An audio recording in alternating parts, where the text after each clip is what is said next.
Amis de l'âme et du cœur et du tarot, bonjour.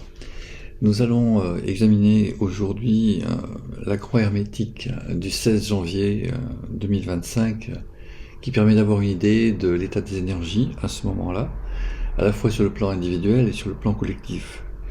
L'outil que nous utilisons habituellement est le tarot de Marseille, l'ancien tarot de Marseille, même celui créé par Paul Marteau en 1930.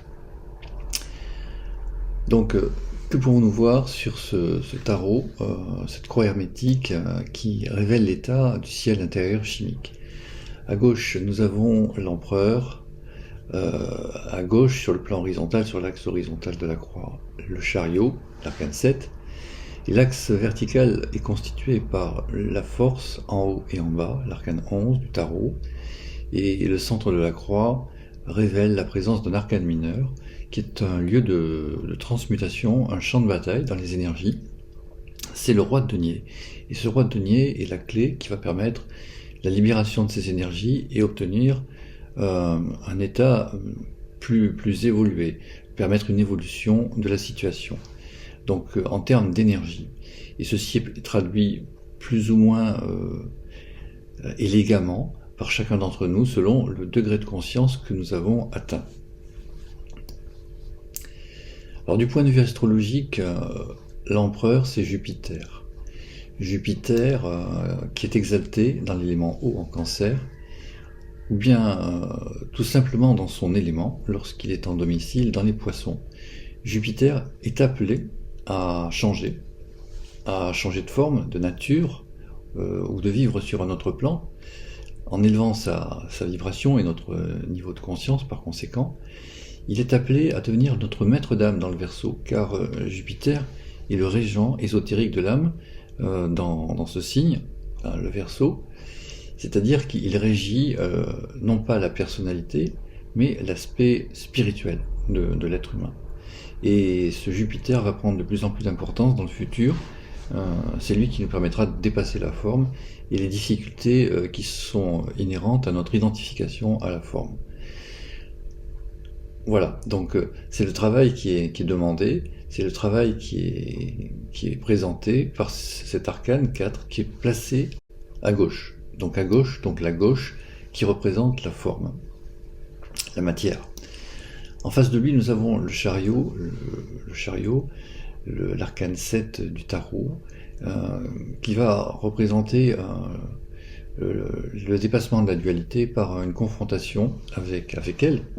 La dualité est représentée dans le chariot par les deux chevaux, et c'est un roi qui se tient sur ce chariot, qui va rétablir l'équilibre dans cette dualité, puisque nous voyons un cheval qui tire à gauche, un cheval qui tire à droite, donc à U et à Dia, et c'est par une élévation de notre niveau de conscience, donc par le roi qui symbolise la conscience christique dans l'être humain.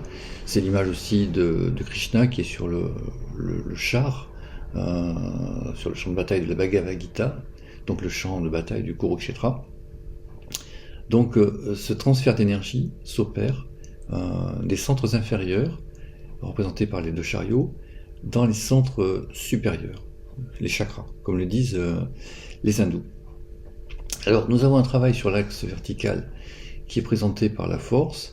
Alors cette force s'exprime plus ou moins bien selon qu'elle est au service de la personnalité ou de l'individualité, de l'ego ou de l'âme. Et tout l'objet en fait du yoga, c'est de faire le bon choix. C'est de sortir de l'identification à la forme, notre identification à la matière, qui nous fait vivre dans un monde de ténèbres et dans l'ignorance spirituelle. Et ce transfert doit nous conduire vers le monde de la lumière, de la vraie lumière, la lumière supramentale. Le roi de denier au centre est en lien avec le feu d'Agni, ce que les Indiens, encore eux, la philosophie de l'Inde appelle Agni, le feu solaire, et même le feu électrique, puisque le roi de denier correspond en astrologie avec le signe du bélier, ou même la constellation. Enfin, en astrologie, on raisonne dans le terme de constellation, qui est la forme pensée, qui a été créée par la hiérarchie il y a déjà longtemps, pour recueillir les énergies des constellations.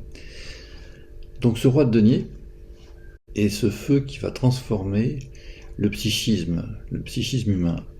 C'est le feu supramental qui va transformer le feu du mental et permettre le passage de la fausse lumière du mental, la transmutation, l'illumination de cette fausse lumière du mental, puisque nous croyons que nous sommes dans la lumière alors que nous ne le sommes pas, nous sommes dans l'ignorance spirituelle, et le passage dans le supramental, qui est le principe de la nouvelle espèce. La nouvelle espèce qui vient, qui arrive, ne sera plus régie par le mental qui caractérisait l'homme. Donc c'était une évolution par rapport au règne animal qui le précédait. Et cette évolution nouvelle, cette espèce nouvelle, va fonctionner avec un principe qui est au-dessus du mental. Ce n'est pas du mental supérieur, le supramental, mais c'est le principe spirituel et même divin qui est appelé à prendre de plus en plus les rênes de notre vie dans la matière. Voilà. Parce que le mental, en fait, ne peut pas trouver de solution. Le mental est là pour analyser, et donc identifier les problèmes, mais il ne trouve pas de solution.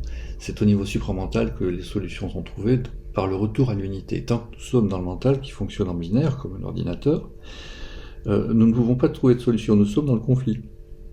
En revanche, lorsque le supramental est accepté, lorsqu'il descend dans l'être humain et qu'il transforme son mental et son cœur, ou réveille dans son cœur en fait, son être profond, et bien là, quelque chose de miraculeux peut se produire, le changement peut intervenir, et nous franchissons le cap de cette étape dans laquelle nous sommes actuellement, qui cherche à nous faire aller plus loin que le psychisme, que le mental, pour aller dans le spirituel, car la crise que nous connaissons actuellement n'est pas autre chose qu'une crise spirituelle, et cela n'est pas nouveau, c'est décrit par tous les livres sacrés de l'humanité, que ce soit la Bible, la Bhagavad Gita et toutes les traditions initiatiques de par le monde.